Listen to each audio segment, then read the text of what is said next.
Started. I know we've got some people kind of trickling in. So thank you all for being here. My name is Chelsea Villarreal. I am the Chief Operating Officer at Your Home Sold Guaranteed Realty. This is Lori, our amazing broker of record, and Joseph, our videographer. So today's workshop is on successful business strategies in a post-pandemic digital world.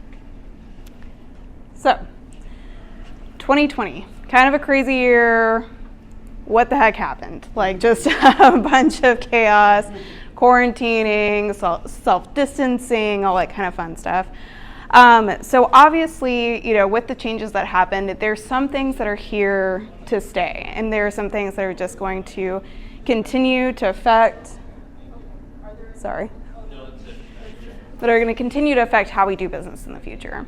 So we all know that one of the big topics that came up whenever the pandemic hit was the issue of essential businesses. Welcome everybody. Hello, come on in. We just got started. So just getting started, yeah. Awesome. So one of the first issues that came up was, what is an essential business? So everyone as a business owner kind of had to reflect on that and figure out, is what we're doing, is our product, is our service something that's considered essential? In real estate, for the first 2 weeks, we were basically a non-essential business. Luckily that got turned over, but that obviously created some disruption in our organization, and we really had to think about what's our backup plans, what are our contingencies, how are we going to move forward from that. Work from home, remote work, became a huge thing during the pandemic.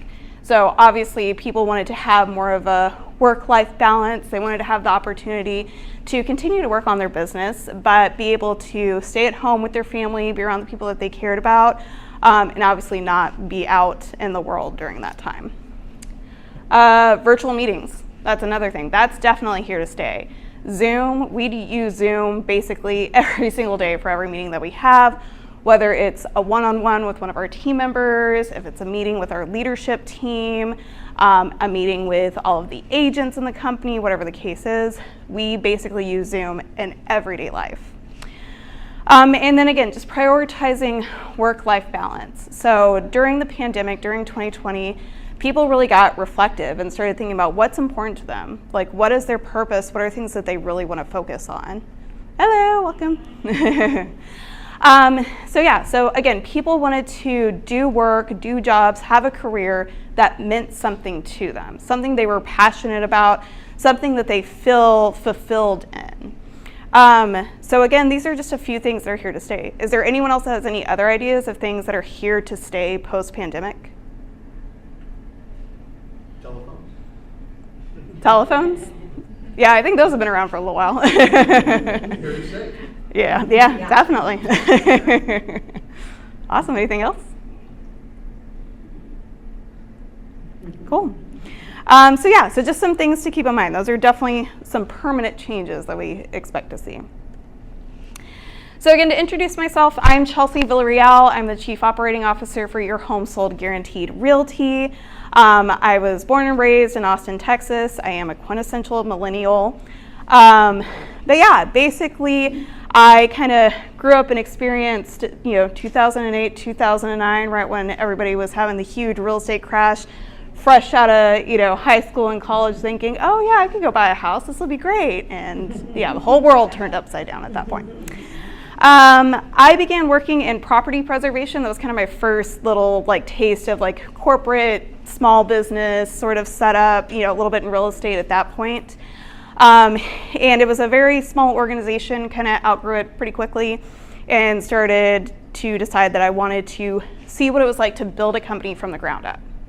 So I wanted to know, what does it take when you have literally no means, no resources, no tools? What do you have to do? What grit, determination do you have to move a company forward? So I became an inside sales associate for a call center. So that was fun. We had probably about 100 salespeople in the office.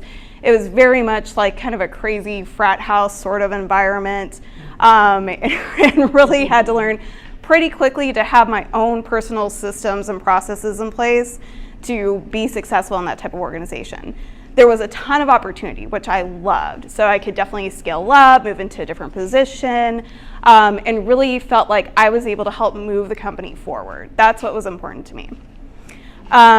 So as I kind of climbed up through the ranks there, eventually I was overseeing the entire offshores team for the call center. So we had team members in the Philippines and other parts of Central America doing the calls for us.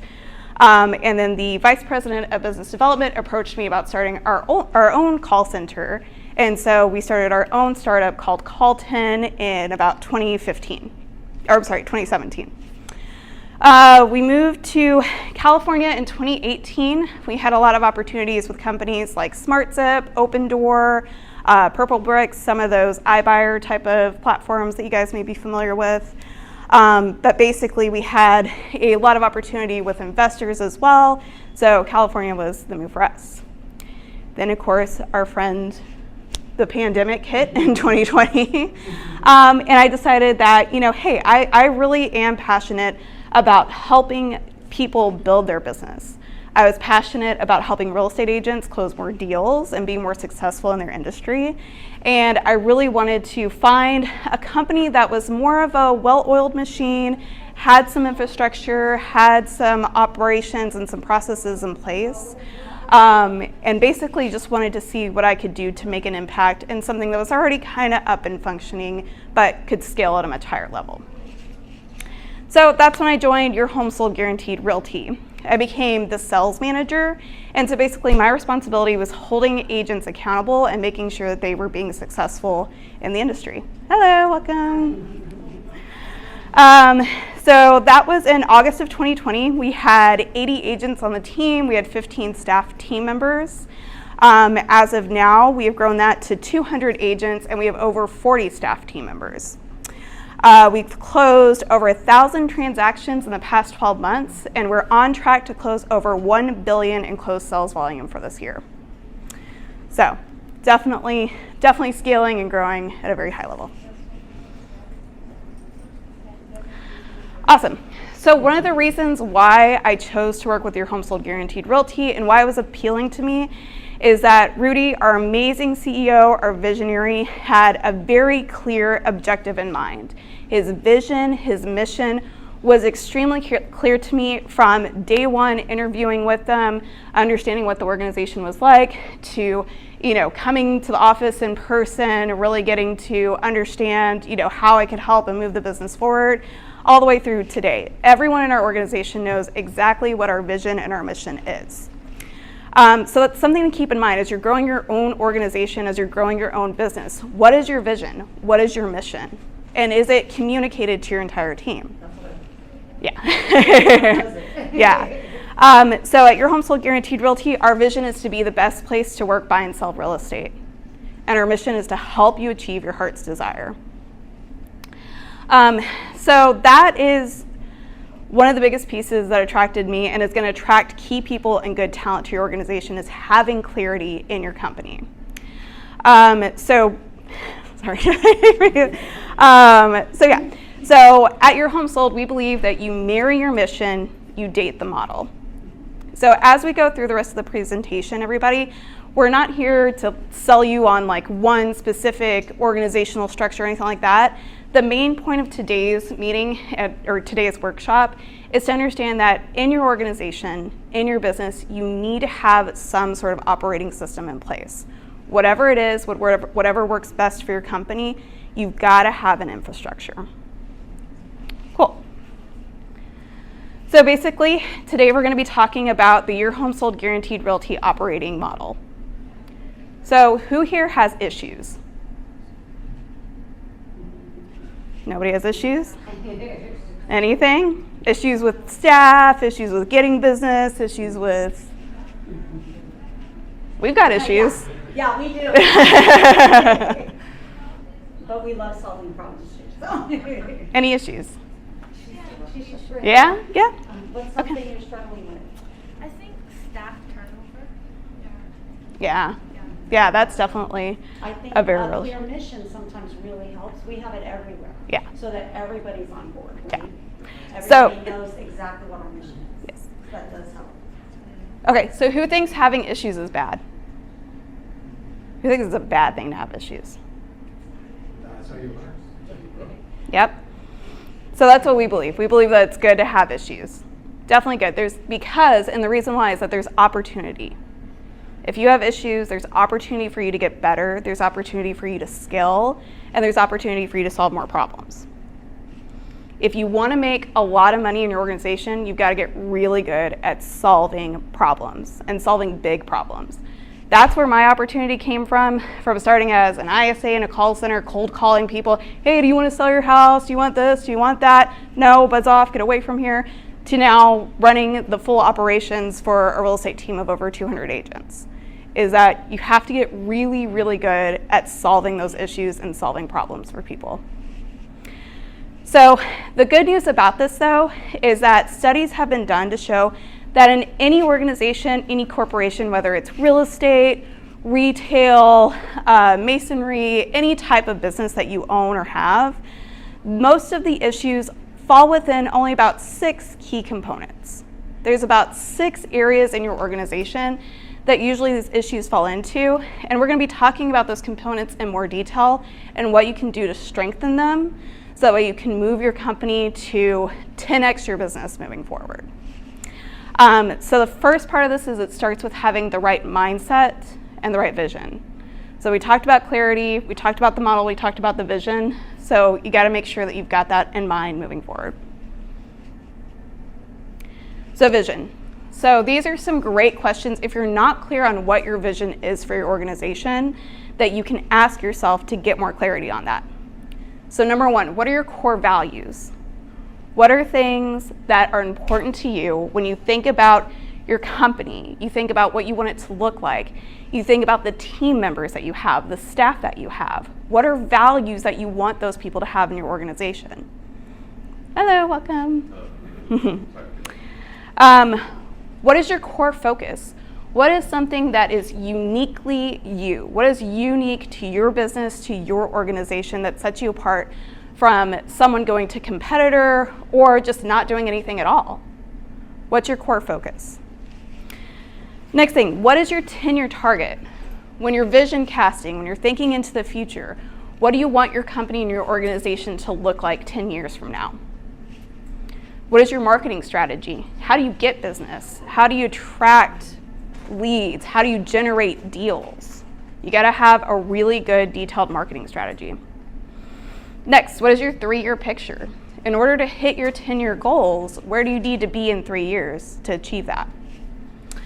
And then next, what is your 1-year plan? So again, same thing. What do you need to accomplish? What big rocks, what big projects do you need to complete in order to hit your 3-year, 10-year targets?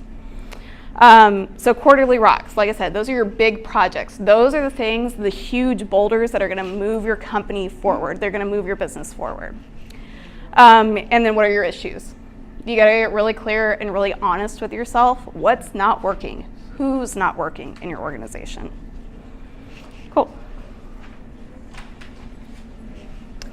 So once you've got your vision set, you got to make sure that it's shared by everyone in your organization. So how do people in your organization know what your vision is? How do you get it communicated to all of your team members? Do you do it during a weekly meeting? Do you do it during your one-on-ones? Do you do it during a quarterly review? You got to think about that. How are you communicating it to people in your organization? So one way to tell if they have received and understood your vision is that you see it in their behavior. They live it daily. Your core values, your vision, your mission, it's something that they live and exhibit every single day. And that's how you know you have the right people in your organization. Cool. So right people. How do you know you have the right people in your company? So you've got to set the bar. Okay, you got to figure out what is the minimal acceptable standard for someone who's joining your company. So the best way to do that is think about who's the best person in your organization. Does anyone have an example? Like who's your top person in your company? That you couldn't live without. Or someone where if you know you had 10 of them, your business would skyrocket. Does anyone want to volunteer? Any examples? I'm a one-person 10-person organization, so. So you. So if you had 10 a year, you'd be crushing it. That's right. Yeah. Awesome. Talk to that guy, right? Well, good. Well, that's the other thing you want to think about. Who's the worst person in your organization? That's a little rough. But yeah, so basically just think about that. If this is your best person, and if you had 10 of them, it would move your company forward. And you've got one person who maybe they're the right person. Maybe they've got a great personality, they exude your core values, but they're not so great at doing their job. Or maybe they do the job, they get it done, but they have a horrible personality. Maybe that's your worst person in your organization. So what you've got to decide is what's the minimum standard. You obviously don't want someone who's that bad, but it's unrealistic to expect that you're going to have 10 of your absolute best employees in your organization. So what's the bar? Awesome. So once you've established that, then you know what to measure people against when you bring them into the company, and you know if you've got the right people.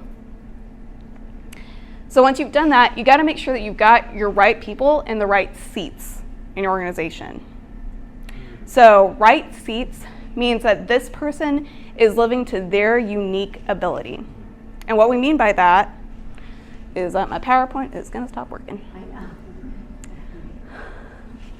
So what we mean by that, at your home sold guaranteed realty, all of our staff team members, you'll come to see that we're extremely departmentalized. And the reason for that is that we believe that every individual person should just focus on the one thing that they're good at. Our transaction coordinator department doesn't focus on recruiting agents. Our recruiters doesn't focus on the operations of the organization.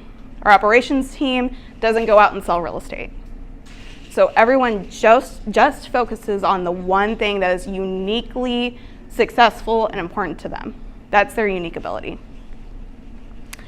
So once you've decided what everyone's unique ability is, they're the right people in your organization, then you're able to create what we call an accountability chart. Has anyone ever heard of an organization chart in a business? So we believe on an accountability chart. And this is the difference. So an organizational chart is usually based on the person. Where does the person fall into the company? What we believe is that our organization is position-based. That means we know what our core focuses are in our company, we know what's important to our company, and then that way if someone decides to leave, gets sick, has to go out for a while, we can easily put someone back into that seat because it's not people-driven, it's position-driven in our organization. Cool. So what we believe is that every company has 3 to 4 core focuses in their organization. It's usually a mix of operation, sales, finance, sometimes it can be HR, IT, those sorts of things. But that's basically like the main areas you have to have in order for your business to run. In our organization, because we have 200 agents and over 40 staff team members, we also have a visionary. And likely if it's your corporation, your business, you're the visionary in your organization. The visionary is someone who sees things at 3,000 feet. They're big picture idea type of people. They want to take an idea and run with it. They just want to get things going, build relationships, and it drives everybody else crazy in the company. Awesome. Then underneath that, you're going to have an integrator. So you're going to have someone like me who takes all of the craziness from the visionary and brings it down to ground level. So if you're just starting your organization, if you're just starting your business, start to think about who are the key people that you want, and that's the first step. Get an integrator. Get someone who's really good at taking your ideas and making them come to life. People also refer to this as an implementer. So that's kind of what our accountability chart looks like. And then under that, like I said, we have our core focuses. So we have sales, we have marketing, and then we have our finance team under that. Cool. Any questions on anything so far? Oh, yeah. So basically, when we're talking about the right seat, what we're looking for is what is the person's unique ability? What is the person's? Yeah. What's the one thing that is uniquely their best attribute? What are they good at? What is the one thing that if they just focus on that and did it at a very high level repetitively, it would move your business forward and 10x what you're doing? Hello. Welcome. The way we tell that too, because we have quite a few that are really good in certain spots, right? And we can tell because their attitude, everything they do in that position is they come in with a great attitude, they love being there. Yeah. You know, so that you can tell their uniqueness in when they're happy at what they're doing. You know, Like Lori's. don't be afraid to shift them. Yeah. You know, if that's not the job for them, if they're willing to go do something else, we don't always let everybody go. We just put them in another position that may uniquely fit them. Yeah. So we do make up some new positions for people. Yeah, and that's a great point too. So yeah, sometimes that happens. Sometimes you do have the right people in your organization, they're just not in the right seat. So maybe you got to move them around. Maybe you've got them in your marketing department, but they suck at Canva or Photoshop or whatever. You know, maybe they'd be better in sales. Maybe they're great with people. They love interacting with people. So you just have to figure out what is that unique ability. Yeah, awesome. Cool. So now that you've got the right people in the right seats, everything is position focused in moving your company forward, now you can measure success in your organization. So one thing that was really important when I joined your home sold guaranteed realty, as far as the clarity and the vision of the company, it was extremely black and white to me whether I was going to be doing a good job or a bad job. And the reason why is because we had what we call our KPIs, or key performance indicators, in place. So it's also referred to as measurables. So when you have that in place, it makes some of those tough conversations of like, oh, well, I'm doing a good job, and you know, I don't understand, like, you know, why you guys are getting on me, blah, blah, blah. It's not an I feel conversation. It's very black and white, like, hey, are you hitting your numbers or are you not? So once you have those numbers in place, you can create a scorecard. We strongly believe that what gets measured gets done. So if you're not measuring something, if you're not measuring someone's performance, if there's anyone in your organization that doesn't have a number that they're responsible for, then you're not holding them accountable, and that job is not going to get done. So Awesome. an example of that, because we measure everything. So Yeah. just Hello. Come on in. Yeah, grab a seat. I loved when I came into the office and Chelsea gave me numbers, because it's like, you know, if you're doing a good job, a bad job, what's happening. Yeah. It's so true, and she measures everything. Yeah. It's I mean, good for us. It's good for your people because it provides clarity. And Yeah. everybody's, you know, it's a great place to work because we know what we have to hit. yeah. And think about something like your technology platforms, some of the resources. I know for me, I call it tech lust. Like, I see a shiny new, like, product, or a shiny, oh, this will help, like, you know, automate this. This will help you email 1 million people. This will help you, you know, source gold from the mountains. I don't know. That, like, I get really distracted with that kind of stuff, but you have to be really clear on how you're measuring everything. So if you're going to test something, awesome, test it for 3-6 months, whatever makes the most sense to give it like a fair shot, a fair opportunity for it. But don't just start something and then not measure what you're doing. Because then, you know, 9 months down the road, you're going to have wasted, you know, $1,000, $10,000, $20,000 on something, and you don't know if it's actually helping your business or not. So that's just something to keep in mind. Not just your people, but also the tools that you use in your organization. Make sure you're measuring it. Cool. So just like we said, it helps clear up that murkiness of those conversations of, I feel like I'm doing a good job. I feel like I deserve a raise. I feel like I've earned this. I feel like I should be doing, you know, more. I feel like I should have the opportunity to do that. I think that would help her with the turnover, because if they know exactly what they have to hit. And there has been times when Chelsea's been like, okay, we have to do 15. And, you know, I've worked my hardest and I could only get 10 done. And she goes, okay, maybe 15's too many. What can we do? We put it, you know. Yeah, So, that's why you measure it too, because sometimes maybe you have to reevaluate your expectations. Maybe the measurable that you thought was going to help move things forward isn't attainable. Maybe it's not realistic.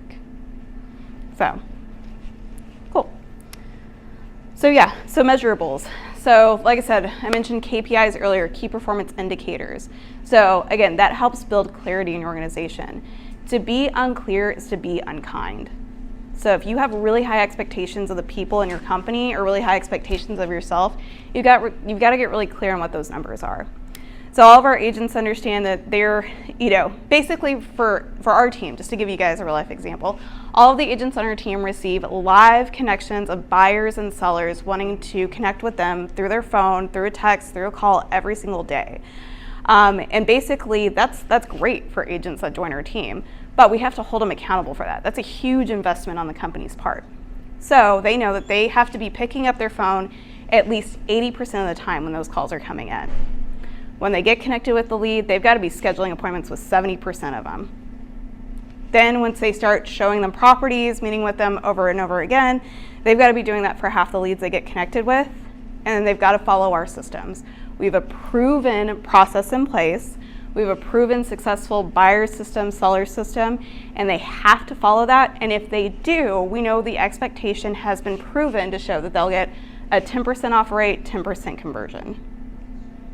So it also helps you find out where they might be lacking.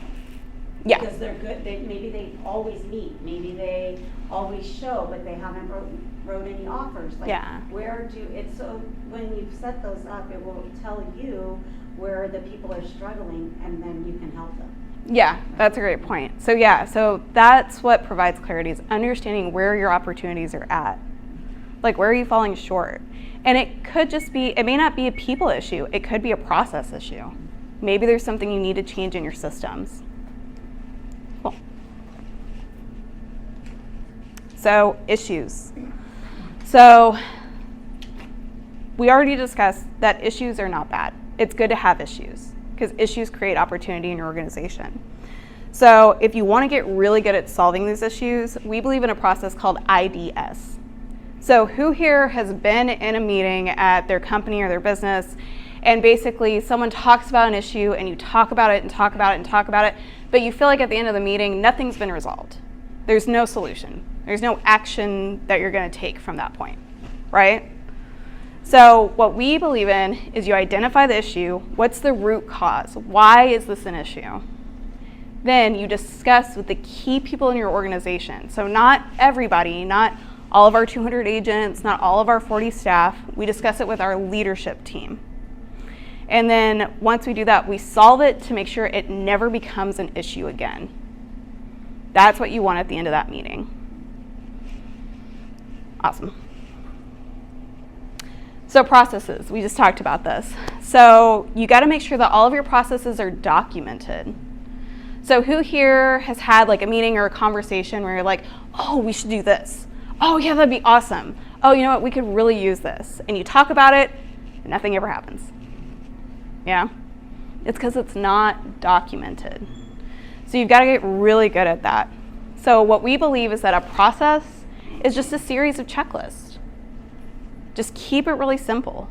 Basically, if you have a process for selling homes or selling shoes or, answering phone calls, whatever the case is, you've got to have a clear checklist so that way if an issue does come up, if something isn't working, you can go back to the process and say, okay, this is where we need to fix it. This is what we need to adjust. Cool. So again, we feel like every focus in your organization has its own process. So our HR department has a process. Our marketing team has a process. Sales, operations. Every single individual, every single department has its own process, and it's documented. Then you have to make sure that your processes are followed by all. That means you got to make sure they're followed by everyone in your organization. So with having basically 300 people in our company, it's definitely a little bit of a challenge. But basically you do that by creating a visual for your team members. So I think a study was done, like 70% of people are visual learners, basically. So you got to create some sort of diagram, something that catches their attention and brings everything kind of down to earth again, makes it really, really clear. So basically, this is the process, this is why it's being done, and this is the expectation if you follow the process. So again, we talked about our buyer and seller program. We talked about how if they follow the process, they follow the system. The expectation is that they're going to close more deals, they're going to be more successful, and they're going to make 10 times more than they did in the past 12 months. Cool. So you got to schedule a meeting, obviously, to portray that to your team. We meet with all of our agents once a week. We meet with our leadership team once a week. And then we actually host a big event every month and every quarter to really celebrate our agents, to appreciate our clients for life, and just acknowledge, all of the progress that we've made. So it's really great. And then you just got to hold your team accountable. So all of our agents on our team, they get the added benefit of having a designated accountability coach. So that means they have one person who meets with them every week for 30 minutes, and they just walk through their book of business. They just focus on their pipeline. They're looking for where are the inconsistencies. And not to say, oh, bad, Laura, you didn't follow the process. But what they're doing is they're saying like, okay, what's something that we can coach you on more? What's something that maybe you just need to be, taught? Maybe it's something that you didn't learn. Maybe you don't remember it. It could be something as easy as one of the agents was like, I wasn't making the appointment after I met you before they left. Yeah. And as soon as we realized that he wasn't making the appointment, we told him what to do, and he was in 5 escrows the next thing we knew, and Yeah. it was as simple as ask for the appointment. So it doesn't have to be something difficult to get them on track. Yeah. You got to create transparency. Mm-hmm. You got to make your team feel comfortable enough to be open, be honest, tell you what they're running into, tell you what's not making sense. One of the other key takeaways is that who here has kind of grown up with the notion that you repeat something 3 times so people remember it? Wrong. Yes. 7 times. Takes 7 times for someone to hear something for them to actually commit it to memory. And if you think about the visual ones, they probably have to see it 7 times. Yes, right? yeah, exactly. So you got to repeat something 7 times so you can implement that in personal life as well as your business life. Awesome. Cool. Our last key component here, we call it traction. So basically, once you've decided what your vision and your mission is, you know what qualifies someone as the right person in your organization, you know what their unique abilities are and that they're in the right seats, you have your scorecard in place so you can measure their performance. Every single person in your organization is assigned a number. You know how to identify your issues.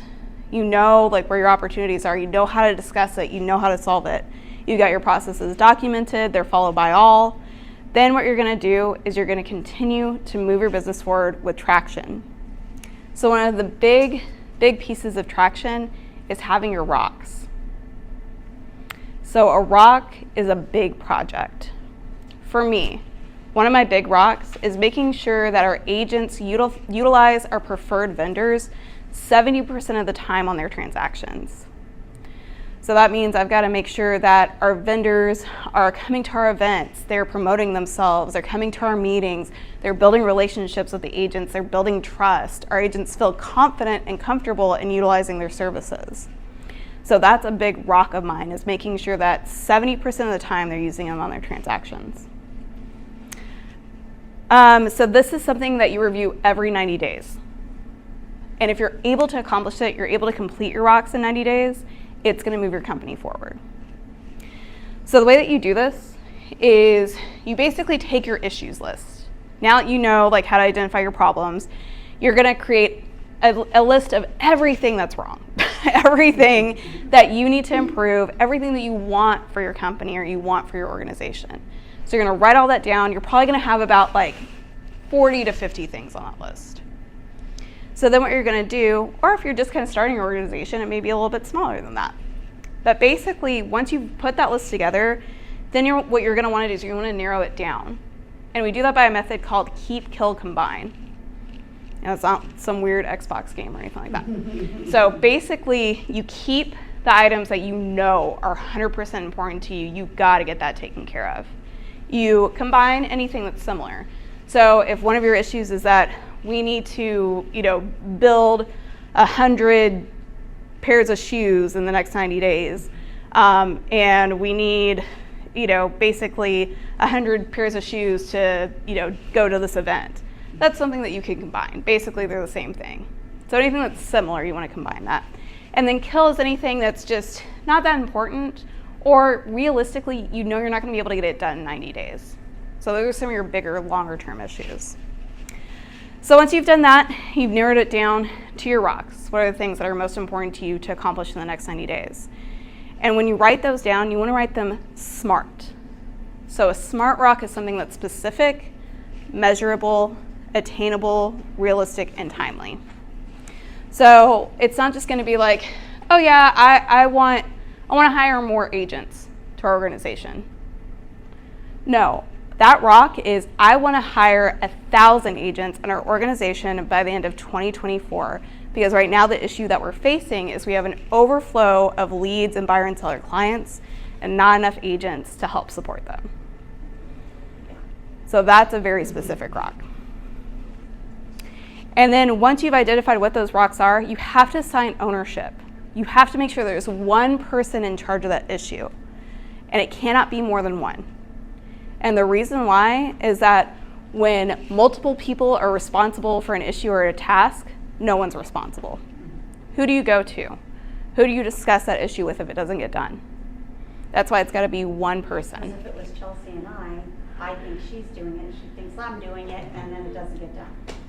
Yeah. That was huge for me because being in the world I've been in before, I've always been like, okay, you three, can you get this done before? But one person has to be in charge of it. Yeah. Yeah, exactly. Cool. Just- Yeah. Oh.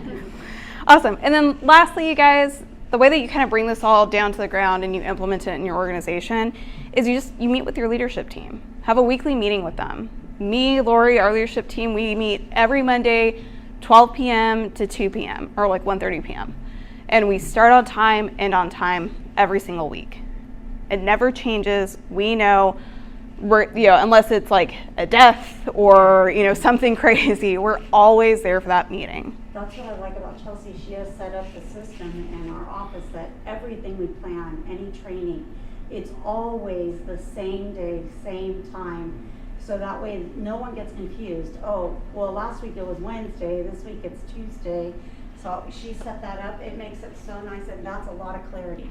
Yeah. And I know that we hop around, but once she's set the meeting, it doesn't change.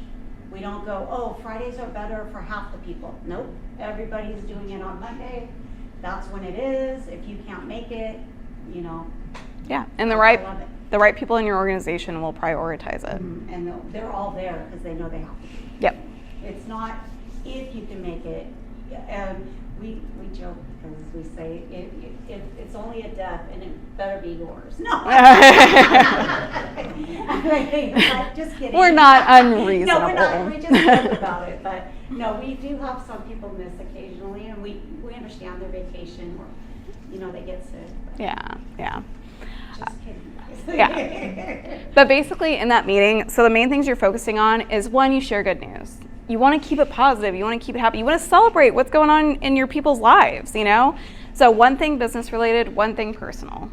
So if someone's getting married, having a kid, going on vacation, they just bought their first home, celebrate it. Celebrate the people that are key to you. And then maybe it's something that they accomplished in the organization. Awesome.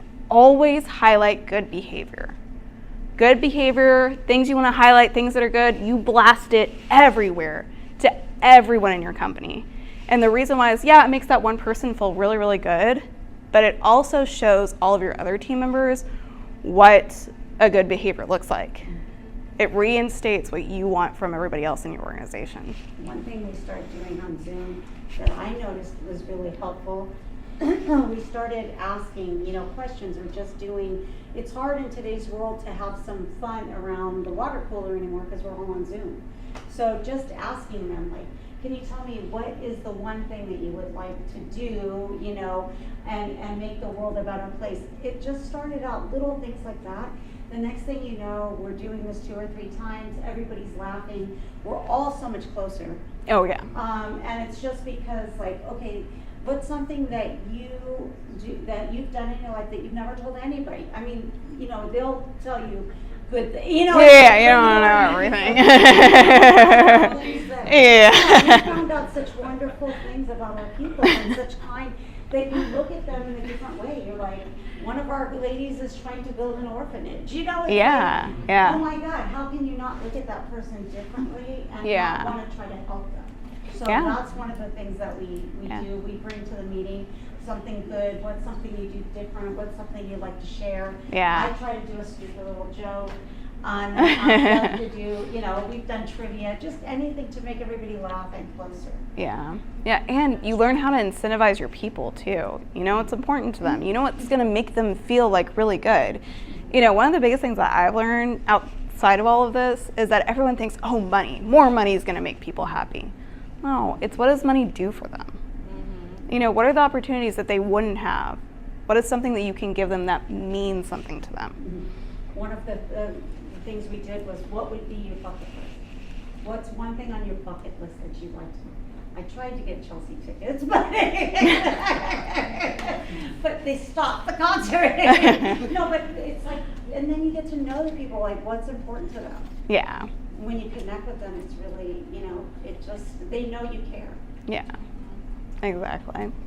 Like one of our people we found out really had no desire to be in a corporate setting. They wanted to go be a nomad in the hills of like Himalaya or something. I don't know. But, you know, it's good that we found out about it. Cool. Then you review your scorecard. That's the next thing in the meeting. So basically, once you have your KPIs, your measurables, this is when you review it. Basically, you're just reporting numbers. Did you hit it? Did you not hit it? Again, making it very black and white. Then you review your rocks. Are you on track or are you off track? That's it. Very simple.